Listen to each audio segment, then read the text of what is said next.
Heretic, made by Raven Software and published by id Software in 1994 for DOS and Mac PCs, is a first-person shooter built using the Doom engine.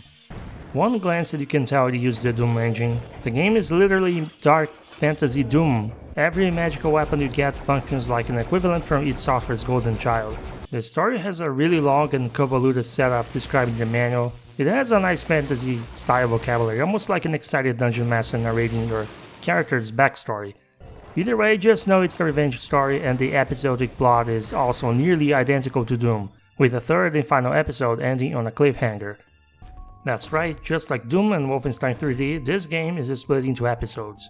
Like those and many other DOS games, Heretic had a shareware version featuring one episode distributed for free online, with the official registration give you access to 2 other episodes.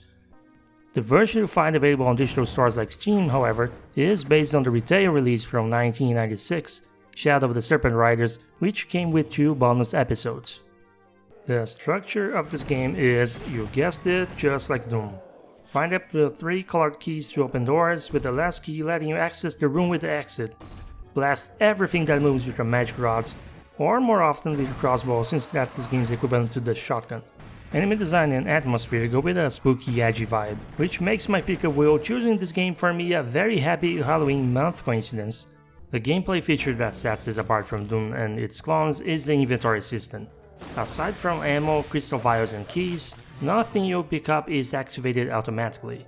You have to open the inventory menu, select the pickup and use it manually. This can be a double-edged sword. It gives you more tactical freedom, preventing useful power-ups from being wasted too soon, as well as the option to heal yourself, but the whole process of selecting items is a little clunky, putting you in danger every time you open in the middle of a battle. Still, I guess it fits the dark fantasy adventure thematic of the game. The game hints what kind of weapon you could be using for certain enemies by making them drop the appropriate ammo, but really I use the crossbow a lot. It's so powerful it kills the big bosses in way fewer shots compared to the flashier staves. Doom was already themed around demons and hellish scenarios, but Heretic is definitely more dark and moody. Well, I guess it's super colorful for a dark setting.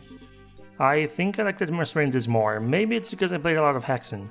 Shame the awful music can really spoil the mood.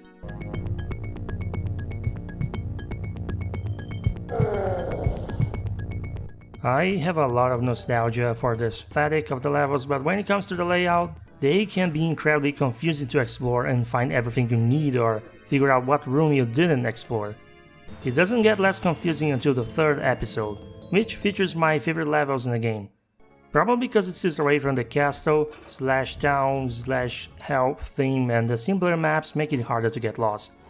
The bonus episodes are a big jump in difficulty from the original, so I didn't play them. In my experience, this game is a smidge easier than both Doom games, at least if you compare them in standard difficulty.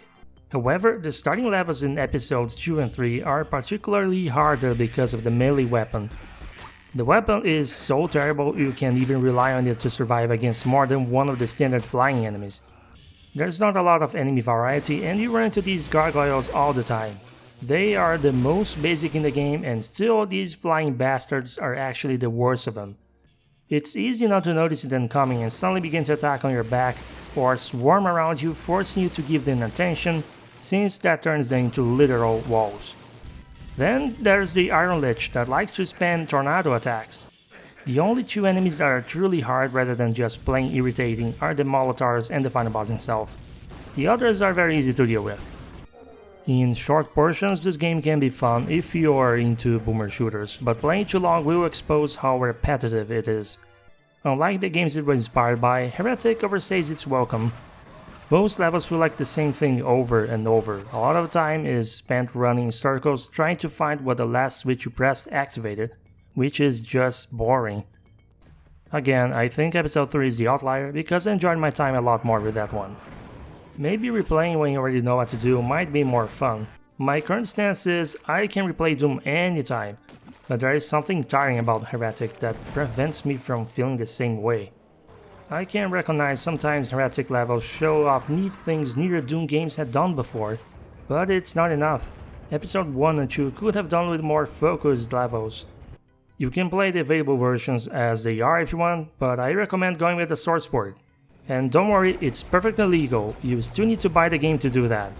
Look up Chocolate Heretic or GZ Doom, which seem to be the two extremes depending on whether you prefer authenticity or modernization. Thanks for watching and have a nice rest of your spooky month.